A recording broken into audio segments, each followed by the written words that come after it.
सभी को नमस्कार और प्रणिपात। आज हम प्राइमरी टीचर के बारे में डिस्कशन का वीडियो लेकर आए हैं। पिछले कुछ वीडियो जब मैं अपलोड कर रहा था तो आप लोगों के कमेंट्स और मैसेजेज पीआरटी के रिगार्डिंग आ रहे थे, तो इसका एक डिटेल डिस्कशन वीडियो मैं आपके लिए लेकर आया हूं। जैसा कि आप सबको पता भी है कि पिछले दिनों हरियाणा में प्राइमरी टीचर की वैकेंसी निकली हुई थी, मेवात कैडर की वैकेंसी थी, तो उसके बारे में डिटेल से डिस्कशन वीडियो में लेकर आया हूँ। एक बात मैं उन कैंडिडेट्स के लिए बता देना चाहता हूँ जो इस उम्मीद से यहाँ आए हैं कि पेपर की डेट क्या होगी, एग्ज़ाम होगा कि नहीं होगा, ये सरकार एग्ज़ाम लेगी या चुनाव के बाद ही एग्ज़ाम लिया जाएगा। तो उनको मेरी सलाह है वो लोग ये वीडियो ना देखें, क्योंकि इस तरह की जो थंबनेल हैं और बड़े बड़े चित्र लगा के व्यू और लाइक पाने का जो सिस्टम चला हुआ है वो मेरे से नहीं होगा।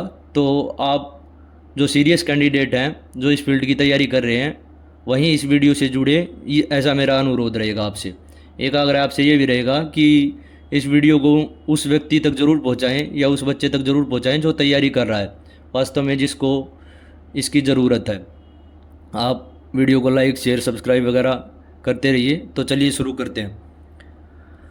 जब सबसे पहले मैंने टीचिंग फील्ड की तैयारी शुरू की थी तो प्राइमरी टीचर की ही मैंने तैयारी शुरू की थी। तो इस फील्ड में काफ़ी वर्ष हो गए मेरे को और इतना अनुभव मेरे को हो चुका है कि मैं आपको कुछ दिशा निर्देश और अपना अनुभव कुछ आपके साथ साझा कर पाऊँ। चलिए शुरू करते हैं। प्राइमरी टीचर की वैकेंसी, जैसा कि आप जानते हैं, हरियाणा में अभी मेवात कैडर की वैकेंसी थी। टोटल पोस्ट थी 1456 और जो एज लिमिट है वो यहाँ 42 वर्ष है। ये एक बड़ा फैक्टर रहेगा जो कंपटीशन को इंक्रीज करने के लिए पर्याप्त है, क्योंकि यहाँ 42 साल प्लस कुछ और भी छूट वगैरह हैं, तो वे बच्चे भी आपके साथ कंपटीशन में बैठेंगे जो कि दूसरी नौकरियों से या अदर स्टेट में ओवर एज हो चुके हैं। यहाँ उनके पास एच टेट है और वे अभी आपके साथ ही एग्ज़ाम देंगे, तो कंपटीशन का लेवल थोड़ा बढ़ जाएगा। ये बात आप अपने दिमाग से निकाल दीजिए कि मेवात कैडर की वैकेंसी है तो पोस्ट खाली जाएंगी, या जो प्राइमरी का डिप्लोमा है जिनके पास वो पेपर देने नहीं जाएंगे। आप पिछली कुछ भर्तियों के रिजल्ट वगैरह ज्वाइनिंग वगैरह देख सकते हैं। कैंडिडेट पेपर देने भी जाएंगे और ज्वाइनिंग करने की भी जाएंगे। ये बात अपने दिमाग में आप अच्छी तरह से बेशक बैठा लीजिए। एच टेट की जो लाइफ टाइम वैलिडिटी हुई है उसके कारण भी कुछ फ़र्क पड़ा है। इसका कारण ये है, पहले जिनका सर्टिफिकेट एक्सपायर हो चुका था अब वे भी दौड़ में आपके साथ ही प्रतिभागिता करेंगे। यहाँ पेपर का जो पैटर्न है उसके बारे में थोड़ा डिस्कशन कर लेते हैं। यहाँ टोटल 100 MCQ आने हैं और जो टोटल नंबर ऑफ मार्क्स हैं, यानी कि जितने का पेपर आएगा वो 95 का पेपर आएगा आपका। तो इस हिसाब से 0.95 का एक क्वेश्चन होगा आपका। एक ऑप्शन और भी शुरू किया गया हरियाणा में कि यदि आपको आंसर नहीं आ रहा है तो 5वां ऑप्शन आपको टिक करना होता है, अदरवाइज उसका फिर नेगेटिव नंबर काट लिया जाता है। आपको आता है तो वो आप सर्कल फिल कर सकते हैं, नहीं आता है तो फिर ई ऑप्शन का या 5वां ऑप्शन आपको फिल करना होता है। उसके लिए 5 मिनट आपको एक्स्ट्रा दी जाएंगी, तो 100 + 5 ये 105 मिनट का टोटल पेपर होगा। सिलेबस का जो डिवीज़न किया गया है वो 7 पार्ट में किया गया है। अभी मैं इसके बारे में एक एक पार्ट के बारे में डिटेल से, क्या उसकी रणनीति होनी चाहिए, कैसे आपको एग्ज़ाम पास करना है, मैं अपने बारे में कुछ यदि चर्चा करूं तो प्राइमरी टीचर की वैकेंसी अभी तकरीबन 10-12 साल के बाद आई है और उससे पहले एच टेट होते रहे लगातार। मैं एच टेट देता रहा। एक बात मैं और बता दूं कि सी टेट और एच टेट के लगातार जो मैंने पेपर दिए वे 13-14 सर्टिफिकेट मेरे पास रखे हैं। तो उस लिहाज से, और जो नॉन टीचिंग एग्ज़ाम हैं, जैसे क्लर्क का एग्ज़ाम 3 बार पास किया था मैंने, उसमें फिर ज्वाइन वगैरह नहीं किया, क्योंकि फिर वो सीट यदि आप ज्वाइन करके छोड़ देते हैं तो वेटिंग वाले कैंडिडेट को नहीं मिलती। अगली बार जब वैकेंसी निकलती है तो उनमें ऐड होके आती है। तो ऐसा मैंने किसी भी एग्ज़ाम देने के बाद नहीं किया है कि आप ज्वाइन ना करें। मैंने वो सीट जैसे ज्वाइनिंग उसकी नहीं की तो वो सीट फिर वेटिंग वाले कैंडिडेट के पास चली गई है। यहाँ जब आप प्राइमरी टीचर की तैयारी कर रहे हैं तो पिछले कुछ जो पेपर हो रहे हैं किसी और सब्जेक्ट के हैं या किसी और फील्ड के हैं, तो वहाँ आपको प्रीवियस ईयर के क्वेश्चन वगैरह है उस पर थोड़ा ध्यान लगाने की ज़रूरत होती है। मैं क्योंकि एचटेट बार बार देता रहा था, तो या नॉन टीचिंग एग्ज़ाम बार बार दे रहा था, तो यहाँ के जो क्वेश्चन का पैटर्न है, पेपर सेट करने का या डिज़ाइन है, या जो आपका सिलेबस है, उससे मैं भली भांति परिचित हूँ। एमटीएस से लेके और एचसीएस तक के मैंने एग्ज़ाम दिए हैं और पास भी किए हैं। तो ये बिल्कुल ख्याल अपने दिमाग से निकाल दें कि प्राइमरी टीचर का अभी तक एग्ज़ाम नहीं हुआ है तो ये यूट्यूब वाला कुछ बता पाने में सक्षम होगा या नहीं होगा। इस लिहाज से या इस सोच से आए हैं, तो मैं पहले भी कह चुका हूँ, आप दूसरे चैनल को रेफ़र कर लीजिए। बड़ी बड़ी बातें दिखा के आपको जल्दी ही वहाँ ध्यान भटका लिया जाएगा आपका। मैं उस चक्कर में पड़ना भी नहीं चाहता हूँ, मैं सीधी स्पष्ट बात करता हूँ, वो काम मेरे से होगा भी नहीं। चलिए एक बार देख लेते हैं क्या क्या सब्जेक्ट है और कैसे आपको तैयारी करनी है। पहले मैं हरियाणा जीके के बारे में बताऊंगा। हरियाणा जीके और अवेयरनेस के यहाँ 20 एमसीक्यू रखे गए हैं, तो इसकी बुक्स और जो स्ट्रेटजी है, मटेरियल है, उसकी चर्चा कर लेते हैं कि कहाँ कहाँ से आपको ये पढ़ना है। अभी पिछले दिनों एचसीएस का मेंस लिखा था मैंने, तो उसमें हरियाणा जीके का भी पोर्शन था। उस लिहाज से मेरे को लगा कि थोड़ा डीप क्वेश्चन पूछे जा सकते हैं, तो कुछ और मटेरियल की भी मेरे को आवश्यकता हुई। ये मैं दिखा देता हूँ आपको। ऐसा कोई मटेरियल है ही नहीं, क्योंकि यहाँ लंबे समय से लगातार परीक्षा दे रहा था, तो मैंने भी आपकी तरह मटेरियल को खूब ढूंढा, फिर ये देखा कि मेरे लिहाज से कुछ कामयाब है या नहीं है। मैं एक बार दिखा देता हूँ। वो सब मटेरियल जो मार्केट में अवेलेबल है वो सब है मेरे पास, एक बार देख लीजिए आप। अभी मैं बताऊँगा कि इनमें से क्या पढ़ना है, क्या छोड़ना है, वो भी देख लेना आप। ऐसा कुछ जो कंटेंट था, जो जिसमें हरियाणा जीके का पोर्शन आ रहा था, वो मैं भी मार्केट से पूरा ही उठा लाया था। फिर बाद में आपको पता चलता है कि ये परीक्षा के लिहाज से, इस परीक्षा को जो देने वाले हैं आप, उसके लिए इतना ज़रूरी नहीं लगा मेरे को। ये साइड में रख देता हूँ मैं। अब जो आपको पढ़ना है वो सीधी स्पष्ट बात बता देता हूँ मैं। जब शुरू में हरियाणा जीके का पोर्शन यहाँ इंट्रोड्यूस किया गया था, तो ये किताब लेके आया था। इसका एक डिटेल पोर्शन भी आता है, बड़ी बुक आती है एक, वो भी मेरे पास है, लेकिन ये उससे भी ज़्यादा कामयाब पुस्तक मेरे को लगी। तो इसका कोई लेटेस्ट वर्जन आ रहा है तो आप बेशक ले लीजिए। ये पढ़नी कैसे है ये मैं बता देता हूँ। बहुत ज़्यादा पेजेस नहीं हैं, ये देख सकते हैं आप, बिल्कुल पतली सी बुक है, लेकिन बड़े काम की किताब है। पीछे जो है इसके वन लाइनर फैक्ट दिए गए हैं, ये मैं दिखा देता हूँ। लास्ट के कुछ पेज बहुत काम के हैं इसके। यहाँ से ये देखिए, ये वन लाइनर फैक्ट जितने ज़्यादा आप याद कर सकें उतना ज़्यादा पेपर में आपको फ़ायदा मिलने वाला है। जब भी मेरा कोई एग्ज़ाम होता, सबसे पहले मैं इसी पुस्तक को उठाता था, क्योंकि ये मैं कई बार रिवाइज कर चुका था। तो फिर जब आप बार बार रिवाइज करते हैं तो टाइम बच जाता आपका। ये पेजेस बहुत काम के आपके, ये कुछ पेजेस आप ये लगा लिए, रट के गोल के पी जाइए। आगे भी कुछ कंटेंट दिया गया है। ये समय के साथ जो करंट अफेयर है वो पार्ट फिर आपके काम का नहीं रहता, लेकिन जो साहित्य वगैरह हैं या हरियाणा की हिस्ट्री, पॉलिटिकल या ज्योग्राफी की बातें हैं वे सेम रहती हैं। करंट अफेयर आपको ज़रूर मैं अभी बताऊंगा कहाँ से पढ़नी है। तो एक तो ये किताब, और दूसरी ये किताब पढ़ी थी मैंने। और अभी तक ऐसा कोई भी एग्ज़ाम नहीं गया है कि जिसमें करंट अफेयर करने में मेरे को अटैम्प्ट करने में कुछ दिक्कत आई हो। ज़्यादातर क्वेश्चन मेरे बन जाते थे। कोई एक आध क्वेश्चन जो नया पुटअप किया गया है उस क्वेश्चन को छोड़ दें तो कोई क्वेश्चन ऐसा नहीं था जो मेरा इन किताबों को पढ़ने के बाद गलत हो जाता था। इस किताब की खासियत मैं बताता हूँ क्या करना है। इसके पीछे 80 प्रैक्टिस पेपर दिए गए हैं जो किसी न किसी एग्ज़ाम में आए हैं, पूर्व परीक्षा में आए हुए प्रश्न हैं, और एक सेट में 25 क्वेश्चन दिए गए हैं। अब आपको करना क्या है कि ये सारे सेट आपको पढ़ लेने हैं। जो क्वेश्चन आपको नहीं आता उस पर फिर आप सर्कल लगा दीजिए, या आपने तुक्का भी लगाया है, जैसे मेरे को अगर ये नहीं आता है और गलती से मैंने डी पे टिक लगाया था और वो ठीक भी हो गया, तो भी उस पर डार्क मार्क कर लेना आपको। क्योंकि जब आप दोबारा रिवीजन करने आएंगे इसकी, तो आप सिर्फ ये सर्कल वाले क्वेश्चन पढ़ेंगे। ये अगर आपको अच्छे से आ रहा है कोई क्वेश्चन तो उसको छोड़ते चले जाइए, फिर आप उसको मार्क मत कीजिए। अब मार्क उन्हीं क्वेश्चन पे करना है जो कि आपको दिक्कत आ रही है या आपने तुक्के से ठीक किया था। जब ये पूरे 80 सेट आप कर लें ऐसे ही मार्क कर करके, तो फिर दोबारा आइए, पूरे करने के बाद दोबारा यहाँ आगे आइए और उन क्वेश्चन पे दोबारा फोकस कीजिए जिस पे आपने मार्क किया था या जिस पे आपने तुक्का लगाया था। ये ऐसे रिवीजन करनी है। एक और ख़ास बात बता देता हूँ मैं, क्या पढ़नी है आपको। हरियाणा के जितने भी ज़िले हैं वो ज़िलेवार कंटेंट इसमें दिया गया है। ये देखिए 22 के 22 ज़िलों के बारे में, वो कब बने थे, क्या उनकी खासियत है, वो सब इसमें दिया गया है। ये पोर्शन मत छोड़ के जाइएगा आप। और कोई बुक हो सकता है आपके पास हो, वहाँ से कर लीजिए, लेकिन ज़िलों के बारे में डिटेल में एक बार ज़रूर पढ़ लीजिए। बहुत ज़्यादा पेजेज नहीं है, जैसे यहाँ से देखें तो ये 84 पेज से शुरू हो रहा है और 98 पेज पे ख़त्म हो रहा है। हर ज़िले के बारे में कुछ विशेष बातें बताई गई हैं।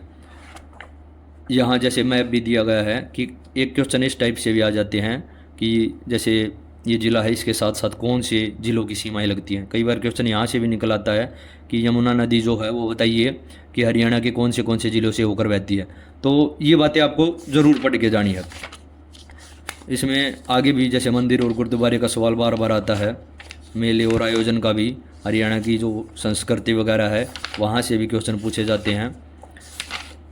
बहुत अच्छी पुस्तक है और मैंने बार बार इसको पढ़ा है, ये मैं सत्य बात बता रहा हूँ आपको। हिस्ट्री के बारे में कुछ आगे बातें दी गई हैं, ज्योग्राफी और पॉलिटिकल फैक्टर के बारे में भी डिटेल से डिस्कशन दिया गया है।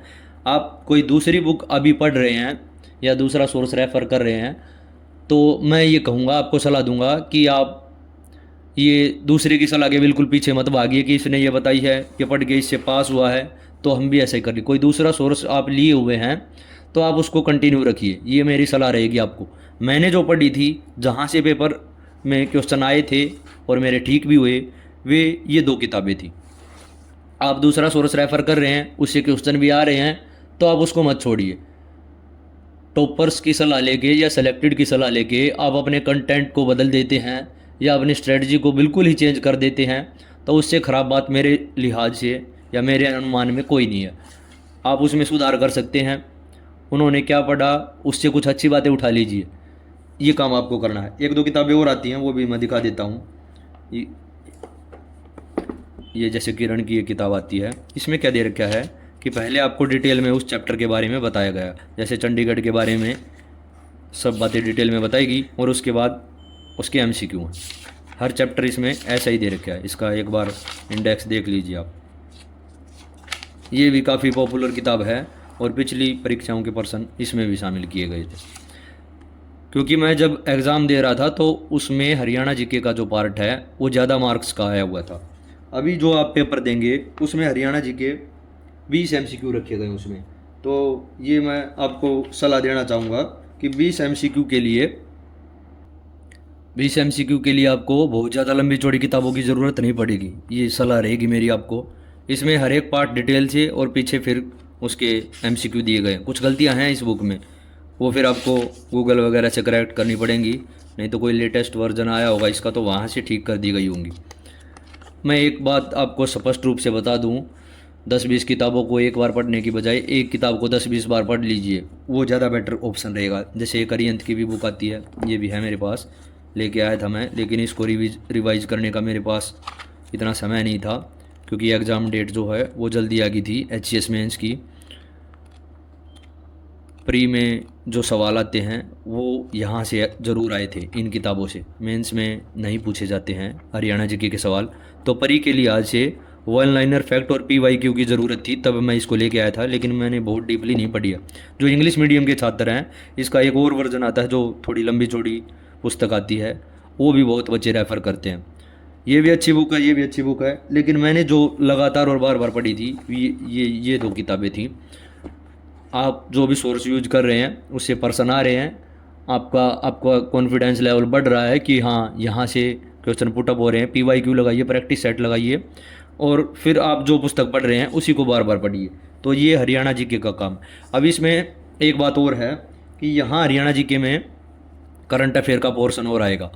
उस करंट अफेयर के पोर्शन को जब भी आपकी एग्ज़ाम डेट बिल्कुल नज़दीक आ गई है या आपका पेपर बिल्कुल सिर पे आ गया है, तो आप क्या करेंगे, मैराथन लगाइए और एक A4 साइज़ पेपर ले लीजिए और उस पर उन मैराथन को नोट कर लीजिए। जैसे जब आपके पेपर के 5-7 दिन 10 दिन रह जाएं तो आप सिंपल यूट्यूब पे सर्च कीजिए Haryana current affair marathon class, कोई भी क्लास लेके और उसकी सारी बातें आप यहाँ ऐसे ही नोट करते चले जाइए। ये बिल्कुल सीधा सरल उपाय बता रहा हूँ मैं। डेली के current affair video Haryana GK के लिए बिल्कुल मत कीजिए, वो आपका बिल्कुल टाइम ख़राब करने वाली बात हो जाएगी, फिर रिवीजन के लिए आपके पास टाइम नहीं बचेगा। उसका एक फ़ायदा और होगा कि बजट के जो क्वेश्चन हैं वे कवर हो जाएंगे और हरियाणा की जो सरकारी योजनाएं चली हुई हैं वे कवर हो जाएंगी, वहाँ से क्वेश्चन ज़रूर आएगा। करंट अफेयर का जो सवाल उठाया जाएगा बजट से और हरियाणा की योजनाओं से उठाने की संभावना बहुत ही प्रबल है। या कोई ऐसा इवेंट जो अभी हाल फिलहाल में चर्चा में रहा हो, आप पिछले 6 महीने के साल भर का मैराथन वीडियो लगाइए और उसको ऐसे ही A4 पेपर पे नोट करते चले जाए। तो ये काम आपको करंट अफेयर के लिए करना है। मैं दिखा भी देता हूँ, जैसे ये करंट अफेयर की मैंने अभी आपको किताबें दिखाई थी, इन बुक्स को मत लाइए आप, आपका बर्डन बहुत बढ़ जाएगा और फिर आप रिवीजन नहीं कर पाएंगे। जैसे करंट अफेयर की बहुत सारी किताबें हैं, ये आप करेंगे तो बहुत ज़्यादा समय लग जाएगा और फिर आप अन्य पार्ट्स की रिवीजन अच्छे से नहीं कर पाएंगे। मैं दिखा देता हूँ कैसे नोट करना आपको। ये देखिए, ये कुछ इस तरह से आप कोई भी मैराथन क्लास चलाइए और उसको ऐसे नोट कर लीजिए और जब आपका एग्ज़ाम आए तो इसको 2-3 बार रिवाइज कर लीजिए, आपका काम हो गया करंट अफेयर का। 20 MCQ के लिए आपको PhD नहीं करनी है, पेपर पास करना सिर्फ आपको। और इस पोर्शन में मैं बता देता हूँ, प्रीवियस ईयर क्वेश्चन के रिपीट होने की संभावना बहुत ज़्यादा होगी। उसमें से 5-7 सवाल, मुश्किल से 5 सवाल के आसपास मान लीजिए करंट अफेयर से, बाकी सब हरियाणा का इतिहास, राजनीति वगैरह उस टाइप के क्वेश्चन ज़्यादा मिलेंगे आपको। ऐसे नोट कर लीजिए और फिर इन 5-7 पेजेज को एग्ज़ाम से पहले बार बार रिवाइज कर लीजिए। बस करंट अफेयर के लिए इतना काम करना आपको। दूसरे पार्ट पे आ जाते हैं जो कि मैथ का है और यहाँ से भी 20 MCQ आने वाले हैं। यहाँ का जो सिलेबस है वो आप देखेंगे तो उसमें जो टॉपिक दिए गए हैं वे थोड़े हैं जो अदर एग्ज़ाम है उससे थोड़े हट के दिए गए हैं। अब मैथ के लिए आपको क्या पढ़ना है मैं दिखा देता हूँ। मैथ के लिए एक जो सबसे पुरानी पुस्तक आती है वो ये किताब आती है, RS अग्रवाल का है ये, वस्तुनिष्ठ अंकगणित। बहुत पॉपुलर किताब है लेकिन ये थोड़ी डिटेल में लिखी गई है। जो शॉर्टकट तरीके हैं वो आजकल बहुत ज़्यादा आगे हैं, तो समय बचाने के लिए फिर आप इस पार्ट के लिए मैं कहूँगा कि आप ऑनलाइन सोर्स को रेफ़र कर सकते हैं। इसमें भी टॉपिक बहुत ज़्यादा दिए गए हैं और सब कुछ डिटेल में बताया गया है। काफ़ी अच्छी और पॉपुलर किताब है ये भी। यदि आप पहले से पढ़ रहे हैं तो तैयारी इससे करते रहिए, कोई दिक्कत नहीं है। अब मैं दिखा देता हूँ और क्या सोर्स हो सकता है। और जो नए सोर्स हैं उन्हीं में से जैसे और भी बहुत सारी किताबें हैं। जैसे मैं बता देता हूँ पढ़ने का तरीका क्या हो।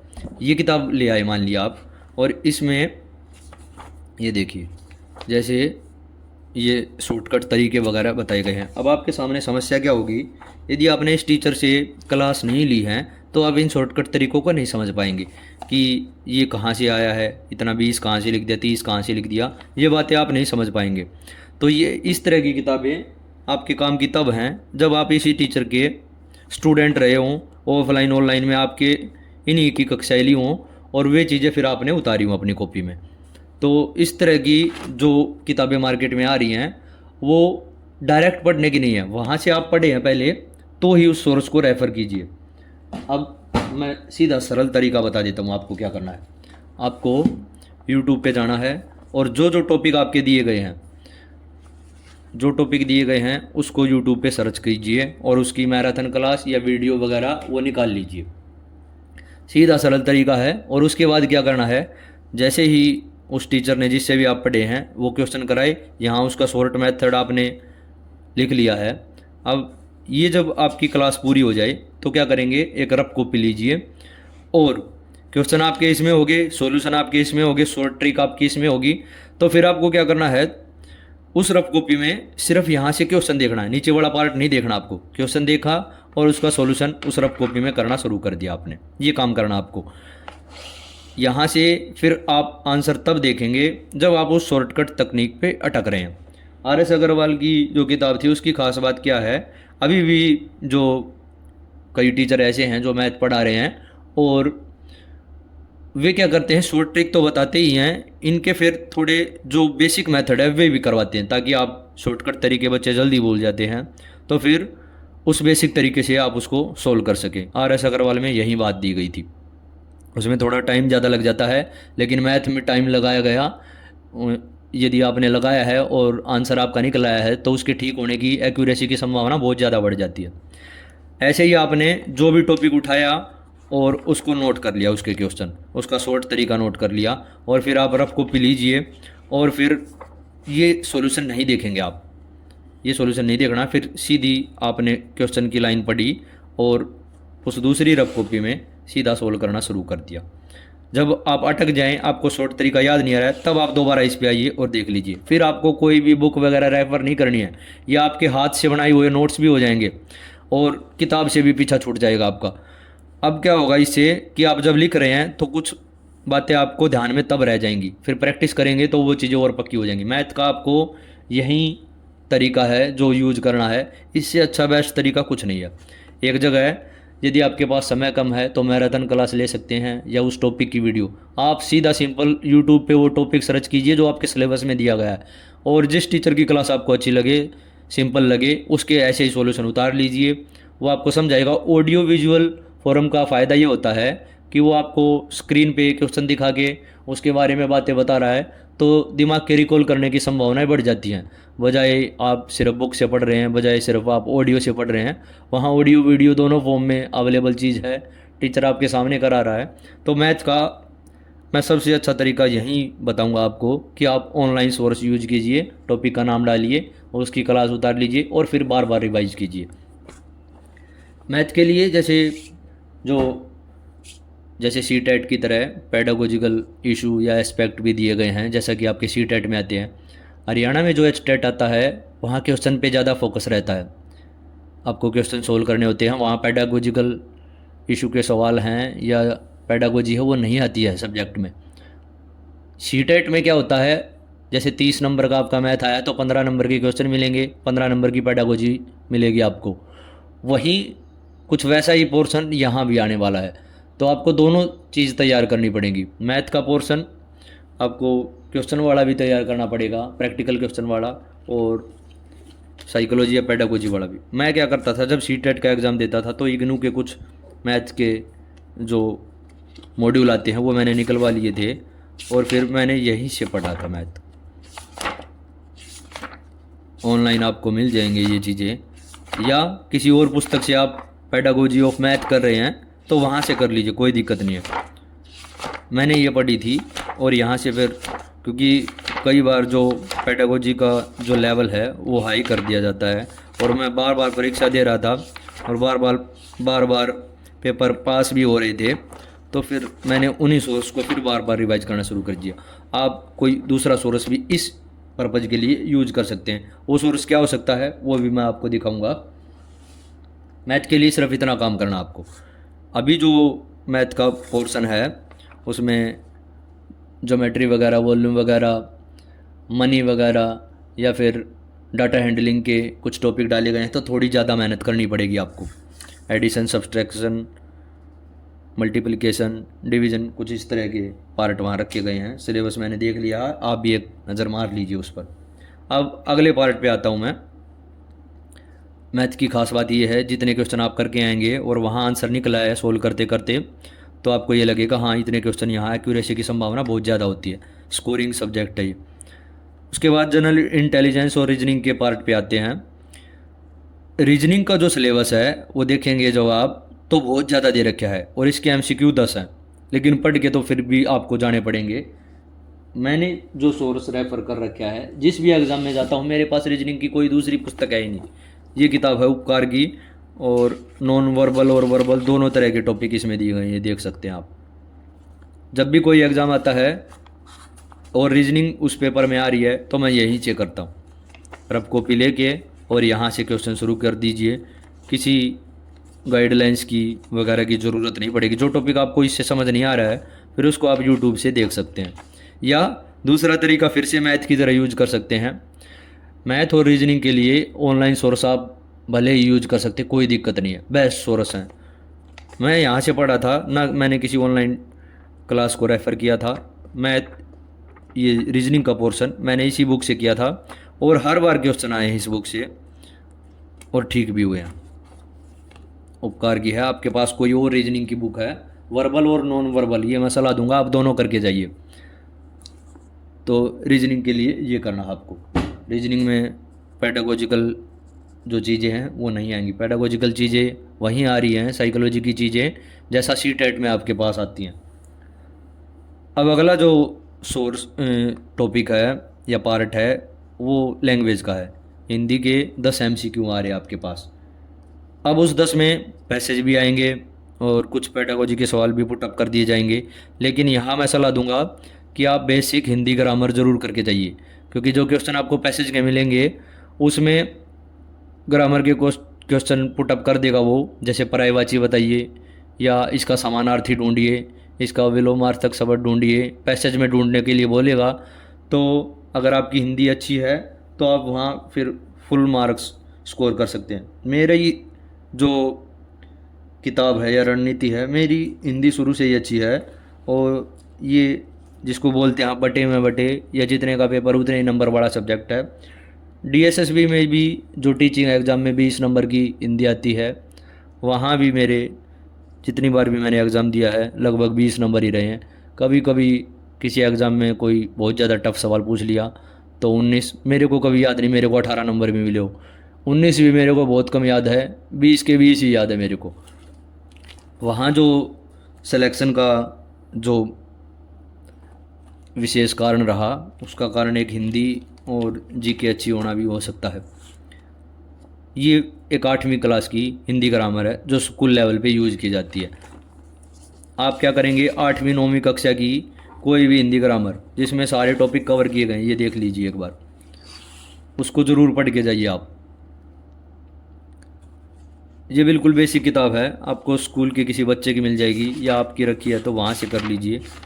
हम क्या करते हैं कि हिंदी को थोड़ा इग्नोर कर देते हैं और फिर आसान क्वेश्चन में नंबर कटवाते हैं।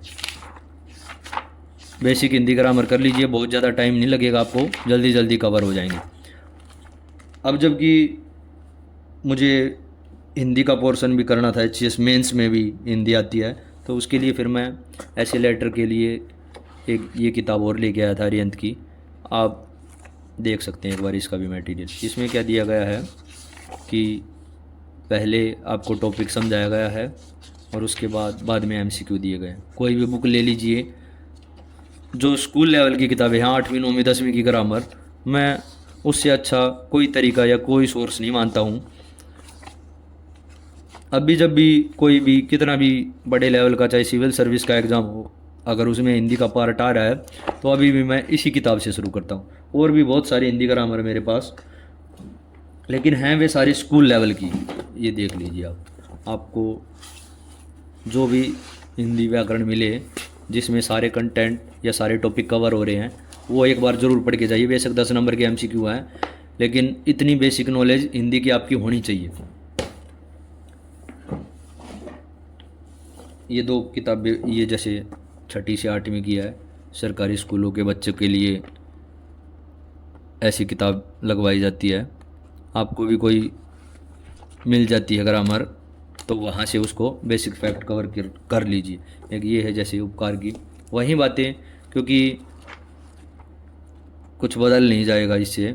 जो भी आप पढ़ रहे हैं उसी को बार बार पढ़िए। मैंने सिर्फ ये किताब पढ़ी थी और जब ऐसे लेटर के लिए दूसरी किताब की ज़रूरत पड़ी तो एक ये किताब लेके आया था। और भी हाई लेवल की किताबें हैं, लेकिन वे आपके यहाँ पॉइंट जैसे ये है, दृष्टि में हिंदी मीडियम पे बहुत ज़्यादा जोर रहता है, ये इसका सिलेबस है।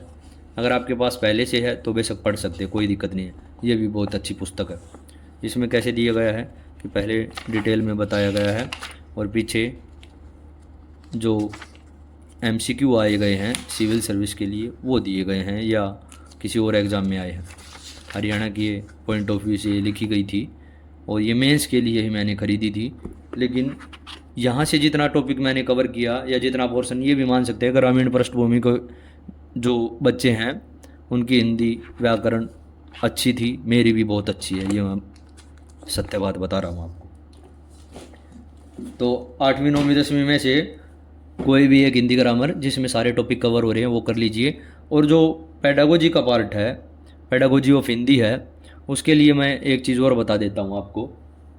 जैसे मेरे पास बीएड की कुछ किताबें हैं, ये देखिए, ये सारी बीएड की किताबें हैं। यहाँ से अगर आपको मिल जाती है, मेरे पास है, क्योंकि बीएड में भी सब्जेक्ट रहे हैं तो, और वैसे भी जो सब्जेक्ट नहीं भी थे तो मैं उस किताबों को मंगवा लेता हूँ। जैसे ये देखिए, आपको यहाँ से इस प्रकार की जो किताबें हैं उनसे ये 2 किताबें मिल जाएँ आपको तो ज़रूर पढ़ लीजिए। ये बीएड की किताबें हैं, जब कोरस बुक बोलते हैं इनको। इनमें जब हिंदी का पोर्शन है, जैसे आप देखेंगे उसमें कि मातृभाषा कैसे पढ़नी चाहिए, कौन कौन से तरीके हैं, श्रवण कौशल, पठन कौशल, लेखन कौशल, उनकी विधियाँ, इस तरह की बातें इस किताब में दी गई हैं। और कुछ इसी तरह की बातें आपके हिंदी की पेडागोजी में दी जाती हैं। जब आप सीटेट की तैयारी करते हैं तो जहाँ से आपने हिंदी कवर की है और वहाँ से आपके पूरे नंबर भी आए हैं तो मैं कहूँगा वो सीटेट वाला सोर्स रेफ़र कर लीजिए। आपको अपना काम का बोझ घटाना है, बढ़ाना नहीं है। नई सोर्स रेफ़र करके, नई किताबों को रेफ़र करके आप अपने लिए फिर परेशानी खड़ी कर लेते हैं। कहानी शिक्षण की कौन सी विधि, नाटक शिक्षण के क्या उद्देश्य होने चाहिए, वही सब बातें जो आपने बीएड वगैरह में चीज़ें पढ़ी हैं वो सब बातें इसमें दी गई हैं। जब एग्ज़ाम थे या जब ये कोर्स मैं कर रहा था, मैंने ये किताबें बहुत अच्छी तरीके से पढ़ी थी और मेरे को पता था आगे जाके ये काम की होने वाली है। तो इस प्रकार की कोई बुक है आपके पास तो उसको ज़रूर पढ़िए, क्योंकि हिंदी में पेडागोजी का जो पार्ट है वो इंक्लूड किया गया है। अब आगे चलते हैं। इंग्लिश का भी आपको ऐसे ही करना है। एक किताब बेसिक इंग्लिश ग्रामर की ज़रूर ले लीजिए, मेरे पास है। और कोई भी एग्ज़ाम होता है तो मैं यही किताब, केडी पब्लिकेशन की किताब है, मार्केट में बहुत प्रचलित और पॉपुलर किताब है। पढ़ना कैसे इसको मैं बता देता हूँ। इसमें भी कुछ ऐसा ही टॉपिक है जैसा हिंदी ग्रामर में बेसिक बातें दी गई हैं। अब पैसेज यहाँ भी आएगा और वहाँ हो सकता है सिनोनिम, एंटोनिम्स वगैरह दे दे आपको, तो ये चीज़ें आपको आनी चाहिए। ये पीछे का पार्ट दे रखा है इसका। तो मैं जब भी इसको पढ़ता था तो मेरी कोशिश रहती थी कि मैं जो पिछले पेजेज हैं उनको हर एग्ज़ाम के लिए पढ़ लूँ। ये देखिए, यहाँ से जो टॉपिक है वो मेन है इसका जो पढ़ने का है। मैंने इसकी पीछे से ही रीडिंग शुरू की है। इसमें क्या है, antonym, synonym, vocabulary, one word substitution, idiom, phrases, वो सब बातें दी गई हैं और यहाँ से क्वेश्चन ज़रूर छटते हैं। ये पिछले जो पेजेस दिए गए हैं इनको आप पक्का कर लीजिए। और जो बेसिक बातें हैं जैसे आर्टिकल, वर्ब, टेंस वगैरह हैं वो आप यहाँ से जो अगला पार्ट है यहाँ से कवर कर लीजिए। और कोई बुक है आपके पास इंग्लिश ग्रामर की तो आप वहाँ से भी कर सकते हैं। कई बच्चे ऑनलाइन सोर्स को रेफ़र करते हैं तो कर सकते हैं। वहाँ क्या मिलेगा, 1 घंटे का वीडियो मिलेगा, जैसे एक्टिव और पैसिव वॉइस का, आर्टिकल वगैरह का, वो सोर्स भी बच्चे रेफ़र करते हैं। क्योंकि 10 MCQ आने वाले हैं और उसमें पेडागोजी भी आने वाली है, तो बहुत ज़्यादा डिटेल में हिंदी और इंग्लिश में डिटेल में जाने की ज़रूरत नहीं है। बेसिक हिंदी और इंग्लिश ग्रामर कीजिए, आपका काम हो जाएगा। पेडागोजी के लिए कुछ ऐसी किताबें ले सकते हैं आप। इसमें भी वही जैसे हिंदी में बताया गया था ऐसे इंग्लिश के बारे में डिफ़ाइन किया गया। रीडिंग, लिसनिंग, स्पीकिंग, सब कुछ कैसे इंग्लिश पढ़ाते हैं, कैसे पढ़ते हैं, वो सब बातें पेडागोजी की इसमें दी गई हैं। तो हिंदी और इंग्लिश का ये काम हो गया। एक काम और भी कर सकते हैं आपको, जो हिंदी और इंग्लिश का पोर्शन है उसके लिए, जैसे मैं दिखा देता हूँ। सीटेट के लिए जो मटेरियल आप पढ़ते हैं ना वो आपके यहाँ बहुत काम आने वाला है। क्योंकि जब एचटेट का जो पेपर लिया जाता है और उसमें हिंदी और इंग्लिश आती है, वहाँ ग्रामर पे ज़्यादा जोर रहता है हरियाणा में।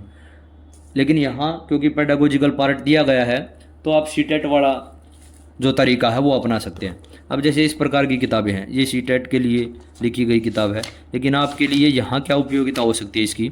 जैसे ये हिंदी का पार्ट है, ये अपठित गद्यांश, ये बेशक मत पढ़िए आप, बहुत ज़्यादा टाइम लग जाएगा और क्या पता कहाँ से पैसेज आ जाएगा। इसका जो पढ़ने का पार्ट है वो ये है।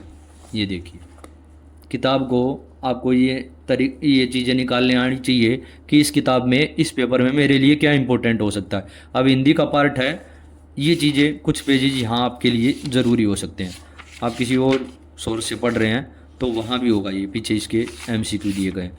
ये 10, 20, 30 पेज आपके लिए बहुत उपयोगी हो सकते हैं कि हिंदी का शिक्षा शास्त्र, मेन बात ये है।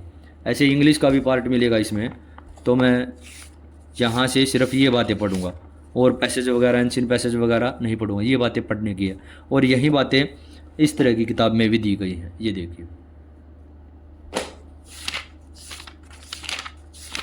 ये सीटेट के लिए पढ़ी थी मैंने यहाँ से, और क्वेश्चन बन भी गए थे अच्छे खासे। एक तरीका और यूज कर सकते हैं, अगर ऑनलाइन सोर्स यूज करना चाहते हैं तो simple pedagogy of Hindi, pedagogy of English type कीजिए यूट्यूब पर, कई वीडियो निकल के आ जाएंगे। फिर उनको 1-2 पेज पे उतार लीजिए और बार बार रिवाइज कीजिए, ये सबसे अच्छा तरीका है। उसके बाद EVS के लिए, इन्वायरमेंटल स्टडी के लिए, यहाँ आपका काम थोड़ा बढ़ने वाला है। कारण ये है कि इसमें भी पेडागोजिकल एस्पेक्ट जो हैं वो शामिल किए गए हैं। अब ये चीज़ें आप सीटेट में EVS के लिए पढ़ते हैं, लेकिन यहाँ आपका काम बढ़ जाएगा और MCQ भी 10 ही हैं। आप सीटेट के लिए क्या पढ़ते हैं मैं बता देता हूँ, वहीं से आपको यहाँ भी शुरुआत करनी है। आप तीसरी, चौथी, पाँचवीं की EVS पढ़ते हैं, आसपास नाम से वो किताब आती हैं, ये मैं दिखा भी देता हूँ। ये इस तरह की किताब पढ़ते हैं आप।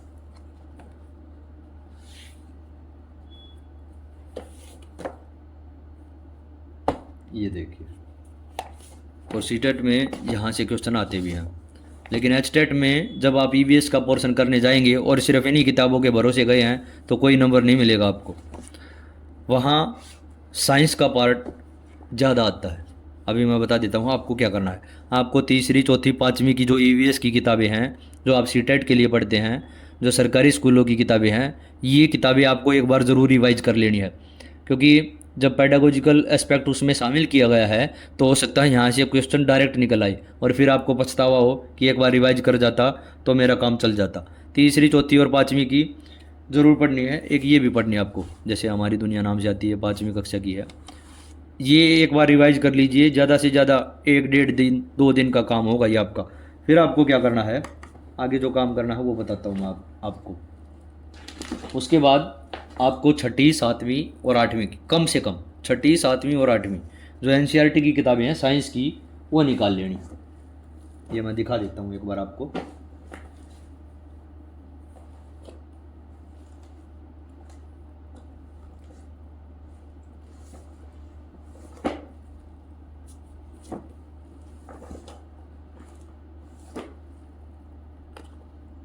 ये देखिए, जैसे ये 8वीं क्लास के लिए साइंस है, इसका जो इंडेक्स है वो देख लेते हैं एक बार।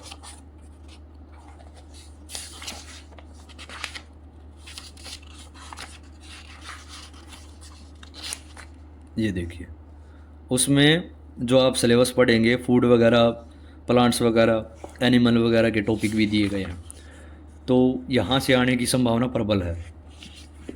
8वीं की ये मेरे पास एक पुरानी 7वीं कक्षा की रखी है, ये इसका इंडेक्स है, ये भी देख लीजिए। जल का, प्रकाश का, ऐसे सवाल, पादप का, प्राणियों का, ऊष्मा का, मृदा का, फूड का, परिवार का, फैमिली वगैरह का, यहाँ से क्वेश्चन आने की संभावना बहुत ज़्यादा रहेगी। आप तीसरी, चौथी, पाँचवीं की EVS वो कीजिए और फिर अगली कक्षा की जो NCERT हैं वे कर लीजिए आप।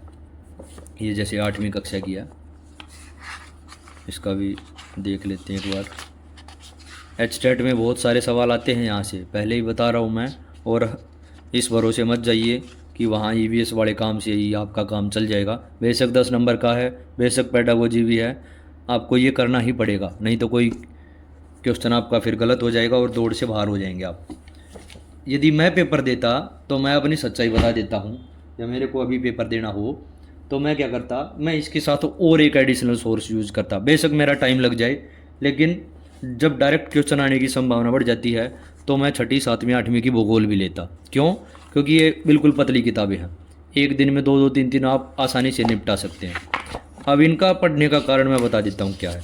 अब प्लानेट के बारे में या पृथ्वी के बारे में कुछ बातें आई, या हमारा देश भारत के बारे में कुछ पूछ लिया, तो ये बातें इसमें देखिए इंक्लूड की गई है। ये जो टॉपिक हैं ये ऐसे बेसिक टॉपिक हैं जो EVS के लिए शामिल किए जाते हैं। मैं बहुत भारी भरकम पुस्तकें EVS के लिए नहीं सलाह दूंगा, लेकिन ये बेस है, यहाँ से क्वेश्चन आने की संभावना रहेगी। तो मैं ये भी ज़रूर पढ़ के जाता, छठी सातवीं आठवीं की कम से कम। टाइम है तो नौवीं दसवीं पर चले जाइए, लेकिन कम से कम छठी सातवीं आठवीं के तो ज़रूर पढ़ के जाइए। ये देखिए वायु जल वाले सवाल हैं, जीवन के बारे में, पर्यावरण के बारे में। बहुत ज़्यादा संभावना रहती है कि यहाँ से इस प्रकार की किताबों से भी सवाल उठा लिया जाए। भारी भरकम किताब की सलाह नहीं दूंगा, लेकिन छठी सातवीं आठवीं की भूगोल और साइंस ज़रूर रिवीजन करके जाइए। अब जो और कोई सोर्स, जैसे ये किताब है, ये सिर्फ सिविल सर्विस के पॉइंट ऑफ व्यू से लिखी गई है और बहुत ज़्यादा बर्डन हो जाएगा इस प्रकार के पेपर के लिए। मैं इसकी सलाह बिल्कुल नहीं दूंगा। यदि इस प्रकार की कोई किताब आप पढ़ रहे हैं तो अगर आपकी पक्की हो चुकी है तो ही रिवाइज कीजिए, नहीं तो इस प्रकार के एग्ज़ाम के लिए बेशक मत लीजिए, यहाँ काम नहीं आएगी आपकी। उसके बाद ये जो टॉपिक है चाइल्ड डेवलपमेंट एंड पेडागोजी का, इस पे आप सबसे ज़्यादा टाइम देंगे, सबसे ज़्यादा सोर्स रेफ़र करेंगे और सबसे ज़्यादा नंबर भी दिलाएगा, सबसे ज़्यादा नंबर भी कटवाएगा। दोनों एडवांटेज और डिसएडवांटेज वाला सब्जेक्ट है और मटेरियल तो इसको बहुत ज़्यादा तैयार करना पड़ेगा आपको। सीटेट के लिए पढ़ते हैं, एचटेट के लिए पढ़ते हैं, जो पेडागोजी जो साइकोलॉजी पढ़ते हैं वो पढ़ डालिए। इस भरोसे मत रहिए कि सिलेबस में ऐसा कुछ मेंशन नहीं है तो यहीं से आ जाएगा। एग्ज़ाम सेटर साइकोलॉजी का कोई सवाल देगा, आप चैलेंज करेंगे कि ये सिलेबस से बाहर था, वो किसी और टॉपिक से रिलेट करके दे देगा। सारे टॉपिक आपस में मिले हुए हैं, तो यहाँ थोड़ी मेहनत ज़्यादा करनी पड़ेगी। अब इसके लिए इतना सारा मटेरियल है, मेरे पास भी बहुत सारी पुस्तकें हैं, क्योंकि जब DSSB का PRT का 100 नंबर का जो एग्ज़ाम आता है वो प्योरली इसी का आता है, इसीलिए मेरे पास मटेरियल बहुत सारा है और रिवाइज भी हो रखा है। मैं दिखा देता हूँ लेकिन आपको क्या क्या पढ़ना है। पहले सीधी सिंपल बात बता देता हूँ क्या करना है। आपके पास कोर्स बुक होंगी JBT वाली या B.Ed वाली, उन कोर्स बुक की धूल आप उतार लीजिए और एक बार रिवाइज कर लीजिए। कारण क्या है, जब आपने वो परीक्षाएं दी थी, आपने जब DLED D.Ed B.LED या जो भी एग्ज़ाम क्वालिफ़िकेशन करके आप आए हैं, जब वे आपने पेपर दिए थे JBT वाले, उस समय आपको कुछ कोर्स बुक मिली होंगी।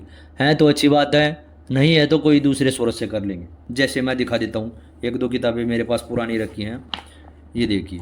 इस प्रकार की जो बुक आपको मिली होंगी वो आपके पास हो सकता है रखी हो, आपने ये बहुत अच्छे से पढ़ी थी और 2 साल पढ़ी थी ये किताबें, और इसमें सारा सब वो मटेरियल है। जैसे इंग्लिश का भी पार्ट था इसमें, मेथड वगैरह उस समय आपने पढ़े थे, पर्यावरण का भी टॉपिक शामिल था। मैं जब भी कोई एग्ज़ाम साइकोलॉजी का पेडागोजी का देता था तो इनकी रिवीजन ज़रूर करके जाता था, क्योंकि कारण क्या है, ये किताबें मैं उस समय अच्छे से पढ़ चुका था, पूरा टाइम दिया था मैंने, तो यहीं से शुरुआत करता मैं जब भी एग्ज़ाम साइकोलॉजी का पेडागोजी का देना होता है। ये सेकंड पार्ट है इसका, सब चीज़ें यहीं इंक्लूड कर दी जाती है, इसलिए मोटाई जो है इस किताब की वो बढ़ जाती है और फिर हम इसको दोबारा नहीं देखते। एग्ज़ाम हो गया, दोबारा इसको देखते ही नहीं है। लेकिन मैंने जब भी साइकोलॉजी पेडागोजी का पार्ट कहीं आया है तो ये किताबें ज़रूर पढ़ी है मैंने। अगर आपके पास है तो ठीक है, नहीं है तो क्या करना है मैं बता देता हूँ। दूसरी जो जिसको रेफरेंस बुक बोलते हैं आप, मैंने SK मंगल और अरुण कुमार सिंह, ये 2 किताबें साइकोलॉजी के लिए बाइबिल की तरह हैं। ये पुराना वर्जन था मेरे पास, नया एडिशन मंगवाना पड़ा क्योंकि वो बहुत बार रिवाइज कर ली थी तो किताब की हालत थोड़ी ख़राब हो चुकी थी। ये इसका इंडेक्स है, देख सकते हैं आप। कोई बातें जो साइकोलॉजी की है वो इससे बाहर नहीं रखी गई है, सारी बातें इसमें इंक्लूड है, लेकिन बहुत ज़्यादा टाइम लगाने वाली किताब है ये। और इसके जो नंबर ऑफ पेजेस हैं वो मैं दिखा देता हूँ। ये इस किताब की मोटाई है 800-900 पेज की किताब है ये। अब बात ये आती है 20 MCQ के लिए क्या ऐसी किताब पढ़ी जाए। मेरे पास SK मंगल की किताब है, वो भी बहुत अच्छी किताब है और इससे भी ज़्यादा बार रिवाइज़ की है मैंने वो।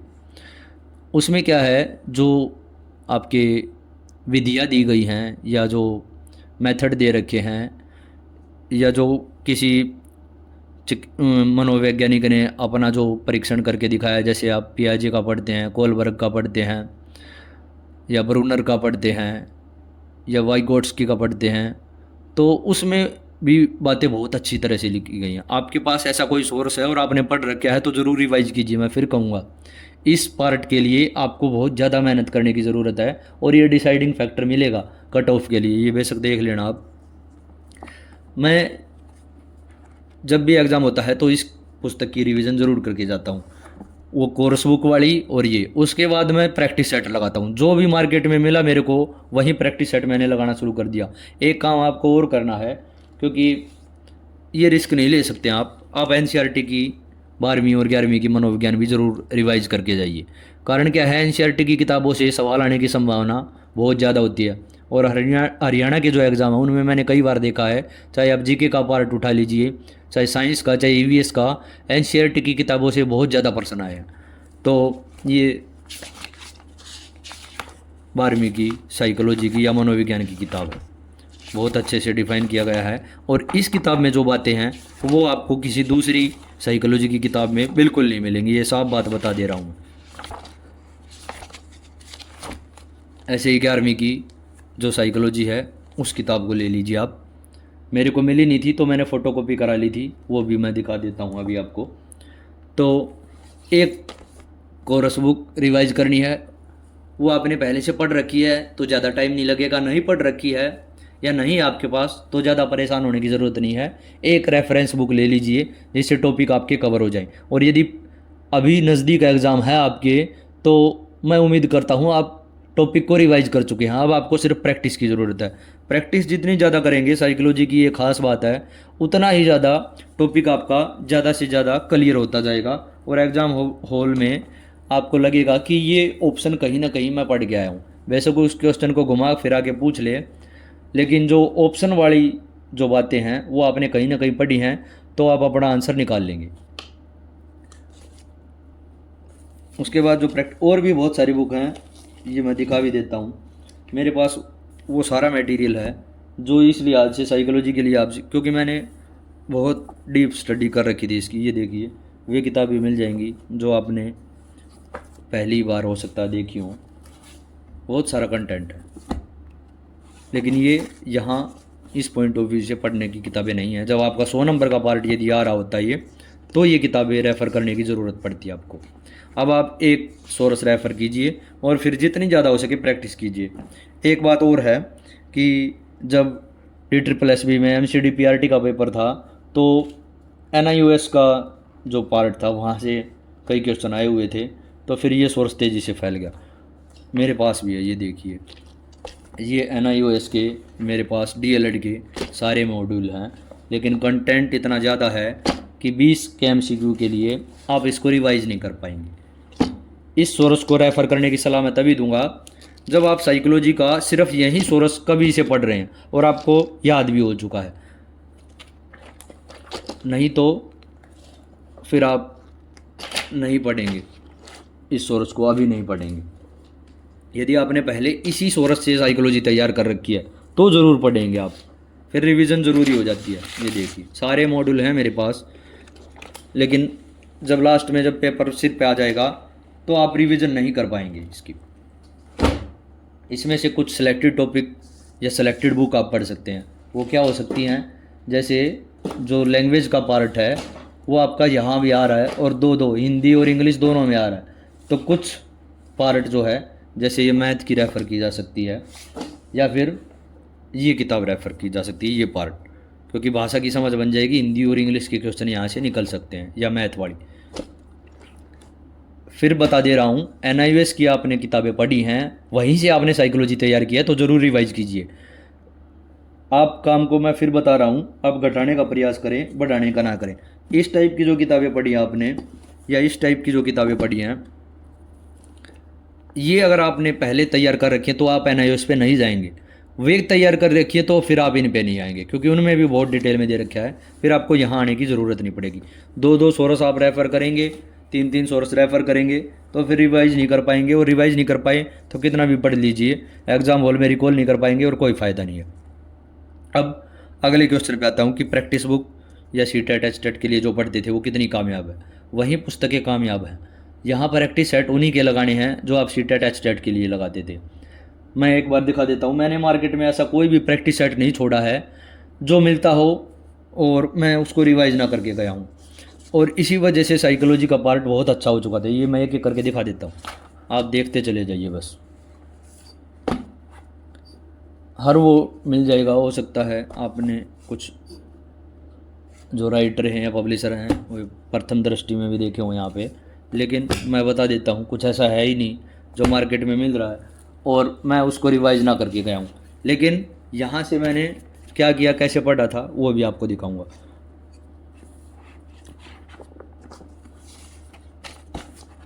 इन किताबों की खास बात क्या है, इनमें सिर्फ प्रैक्टिस सेट दिए गए हैं जो सी टेट में, एच टेट में, यूपी टेट में, रिट में कहीं भी आए गए हैं, वे क्वेश्चन दे रखे हैं।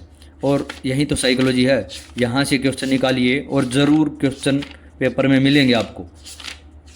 ये सारे प्रैक्टिस सेट कर डालिए। ऐसी कोई भी मार्केट में आपके पास किताब है या पहले से है, तो जितनी ज़्यादा प्रैक्टिस करेंगे, साइकोलॉजी की ये खास बात है। अब उन रेफरेंस की जो किताबें हैं उन पे कब जाना है, जैसे मैं इसको यदि कर रहा हूँ और मेरे को लग रहा है कि ये टॉपिक से क्वेश्चन मेरा बार बार गलत हो रहा है, जैसे इंक्लूसिव एजुकेशन है, मैं देख रहा हूँ जब भी मैं प्रैक्टिस पेपर लगा रहा हूँ मेरा वो सवाल गलत हो रहा है, तो मैं क्या करूँगा, उस पर फिर ऐसे क्वेश्चन पे सर्कल लगा दूँगा और फिर उस टॉपिक को मैं रेफरेंस बुक में पढ़ूँगा। टाइम कम है तो सीधा प्रैक्टिस बुक पे आइए, क्योंकि साइकोलॉजी की इतनी समझ आपको बन चुकी है यदि आप टीचिंग फील्ड में है तो। मेरा तो कुछ ऐसा ही है कि मैं एक बार उनकी रिवीजन बहुत अच्छे से कर चुका हूँ और मैं फिर सीधे प्रैक्टिस सेट लगाता हूँ। ये रामबाण उपाय है, मेरे को नहीं आया, सर्कल कर लिया, और फिर जब मैं दोबारा रिवीजन पे आऊँगा तो सर्कल वाले या तुक्के से जो टिक मार्क किया है उन्हीं को बार बार रिवाइज करूँगा। फिर आप कितना भी सोर्स रिवाइज कर सकते हैं, जितनी ज़्यादा प्रैक्टिस करेंगे सफलता की संभावना उतनी ज़्यादा है। ये भी कुछ ऐसी किताबें देखिए। अब कुछ किताबों में क्या है, ये आगे डिटेल में भी दिया गया है, ये पोर्शन मैं नहीं करूँगा क्योंकि ये मैं डिटेल में वहाँ से रेफरेंस बुक से या अपनी कोर्स बुक से पढ़ चुका हूँ। मेरा काम सिर्फ ये है जो MCQ आए उसी को टिक मार्क करते चले जाओ, नहीं आ रहा है उसको सर्कल कर दीजिए, बिल्कुल टॉपिक ही सर के ऊपर से जा रहा है उसको फिर रेफरेंस बुक से पढ़ लीजिए। ये तरीका आपको यूज करना है। ये सारी ऐसी किताबें देखो, जैसे यहाँ से भी ये पोर्शन काम का हो सकता है, लैंग्वेज के, हिंदी लैंग्वेज के, पेडागोजी के सवाल यहाँ से रिवाइज कर सकते हैं आप। अब जैसे ये कॉमर्स की है, ये कॉमर्स का पार्ट आपके काम का नहीं है, लेकिन ये पार्ट तो आपके काम का है, ये पार्ट तो आपके काम का है, यहाँ से कर डालिए इसको। ये देखिए लूसेंट की भी आती है, आगे डिटेल दिया गया है, ये मेरे काम का है ही नहीं क्योंकि मैं वहाँ से कर चुका हूँ। सीधे MCQ लगाइए, कोई भी बुक मिले। एक किताब और है ऐसी जो आपको डिटेल में तैयारी कराने में सहायक हो सकती है, ये पुस्तक है। ये जैसे बहुत ज़्यादा टॉपिक दिए गए हैं इसमें, मैं दिखा देता हूँ, 27 टॉपिक दिए गए हैं, रिवाइज एडिशन में हो सकता है ज़्यादा भी हों। इस प्रकार की किताबों की खास बात यह है कि आगे डिटेल में समझाया गया है, शॉर्टकट नहीं है, थोड़ा डिटेल में बताया गया है, फिर एक्सरसाइज के क्वेश्चन दिए गए हैं। अगर आप कोर्स बुक भी नहीं करना चाहते, रेफरेंस बुक भी नहीं करना चाहते, तो ऐसी किताबों की फिर आपको ज़रूरत पड़ेगी कि आप टॉपिक को यहाँ से पढ़ लीजिए और पीछे से फिर MCQ इसके लगाते रहिए, फिर दूसरी MCQ की किताब ले आइए। ये इस प्रकार की तैयारी में सहायक हो सकती है। काफ़ी अच्छी पुस्तक है। एक ये भी पुस्तक है, इसमें भी ऐसे ही पहले डिटेल में दिया गया है। मैंने ये पोर्शन बिल्कुल नहीं पढ़ा, किसी भी किताब का नहीं पढ़ा। मेरे पर्पज़ के लिए ये था कि इसमें MCQ कहाँ दिखाए गए, जो MCQ है फिर कुछ नहीं आ रहा तो डिटेल में पढ़ लीजिए। जितने ज़्यादा MCQ उतने ही ज़्यादा सिलेक्शन के chances. PYQ, MCQ, practice set, ये तैयारी का या सिलेक्शन का सीधा सा तरीका है साइकोलॉजी के पार्ट के लिए। और भी बहुत सारी किताबें हैं इसके लिए, पता नहीं मैंने कितने सोर्स रेफ, क्योंकि वहाँ 100 नंबर का पार्ट था और ऐसा कुछ मैंने छोड़ा ही नहीं है कि जो मार्केट में मिल रहा है और वो मैं क्या करता था, फ़ोटोकॉपी करा लेता था। आप PDF से पढ़ते हैं, उसमें दिक्कत ये आती है, फिर PDF को आप लगातार इकट्ठी करने में, उसको फिर रिकॉल करने में या देखने में समस्या आती है। उसके लिए मैं सलाह दूंगा, पेज निकलवा लीजिए, जैसे ये CTET वगैरह के नोट्स थे तो मैं ऐसा ही करता था, जैसे ये साइंस के भी थे ऐसे ही मैंने पेज निकलवा लिए और फिर रिवीजन करने में आसानी हो जाएगी। PDF पढ़ते रहेंगे, PDF सिर्फ इस पर्पज़ के लिए रहती है कि किताब में कंटेंट जैसा कैसा दिया गया, PDF पढ़ाई के लिए नहीं होती। फिर कह रहा हूँ, आप PDF कलेक्टर बने बैठे रहते हैं, ये भी PDF ले ली, वो आपको एक और भटकाव का रास्ता है। सही बात मैं ये बता रहा हूँ। जैसे मेरे को 11वीं की NCERT नहीं मिल रही थी तो मैंने कॉपी करा ली, ये तरीका। NCF वगैरह हैं, नई शिक्षा पॉलिसी जो है वो नई शिक्षा नीति जरूर करके जाइए 2020 वाली, वहाँ से क्वेश्चन आने की भी संभावना रहेंगी। CTET के प्रैक्टिस सेट जो आपने लिए थे उनको अब निकाल लीजिए, अब काम के हैं, क्योंकि पेडागोजी का पार्ट काफ़ी इंक्लूड किया गया है, तो अब ये प्रैक्टिस सेट ऐसे आपके लिए काम के।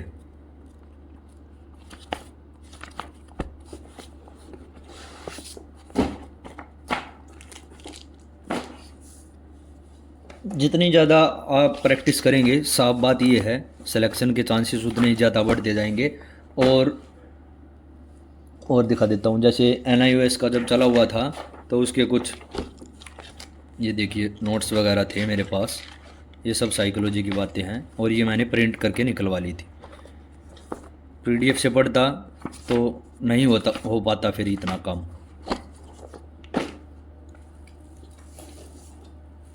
कोई भी किताब बताइए, मैं वहीं निकाल के आपके सामने रख दूंगा। ये देखिए,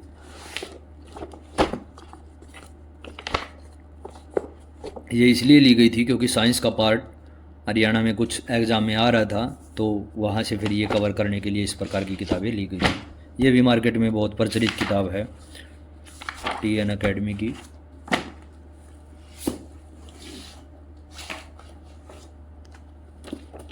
आपको ये दिखाने का पर्पज़ ये नहीं है कि मेरे पास कितनी किताबें हैं, दिखाने का पर्पज़ ये है जितनी ज़्यादा प्रैक्टिस आप करेंगे उतना ही ज़्यादा आपके लिए फ़ायदे की बात रहेगी।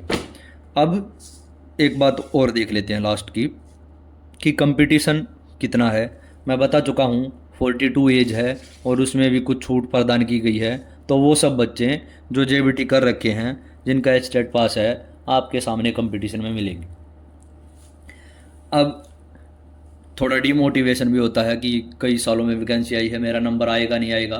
तो एक बात बताइए, अभी आपका जो सिलेक्शन है वो कौन सा हो रखा है कि आप डिमोटिवेट हो रहे हैं और पढ़ाई में आपका मन नहीं लग रहा है? कई बच्चे क्या करेंगे कि टाइम टेबल बना लिया हमने, अब हम टाइम टेबल के अकॉर्डिंग पढ़ेंगे। तो मैं एक बात बता दूं आपको, आप पढ़ाई के लिए या स्टूडेंट लाइफ में हैं तो आपका टाइम टेबल कुछ बनना ही नहीं चाहिए। आप अदर चीज़ों का टाइम टेबल बनाइए। पढ़ाई का टाइम टेबल बना के बैठ जाते हैं आप, पढ़ना तो आपका मेन काम है, पढ़ाई का टाइम टेबल मत बनाइए आप दूसरी जो एक्टिविटी करते हैं दिन भर में उनका टाइम टेबल बनाइए कि वहाँ आपको कितना टाइम देना है या कितना टाइम ख़राब करना है। जितना टाइम और बच जाए उसमें आप पढ़ाई कीजिए, और आप टाइम टेबल बना के 2 से 4 मेरे को ये पढ़ना है, 4 से 6, अरे ये सबका अलग अलग अपना अपना तरीका है। टॉपर्स की बातों को फॉलो करेंगे तो यहीं रह जाएंगे। आप अपनी स्ट्रेंथ पे जाइए। हो सकता है आपका कोई सब्जेक्ट बहुत अच्छा हो, उसको और अच्छा कीजिए। जो सब्जेक्ट वीक है उसको कम से कम एवरेज पे ले आइए। अब वो दौर चला गया है कि कोई सब्जेक्ट आपको बिल्कुल नहीं आ रहा है और आप निकल जाएंगे, बहुत अच्छा है तो उसको और अच्छा कर लीजिए। सबसे बढ़िया तरीका यही है। अब ये जो बातें बोल रहा हूँ कि सर आपने एग्ज़ाम दिया है, कौन से एग्ज़ाम दिए हैं, एक बार मैं दिखा देता हूँ कि मैं यहाँ कोरी हवाबाजी के लिए नहीं आया हूँ। ये पुराने पेपर दिखा देता हूँ मैं आपको, और इनकी संख्या दिखाऊंगा तो आप ये मान जाएंगे कि प्रैक्टिस का और PYQ का कितना रोल है। ये देखते चले जाइए एक बार आप।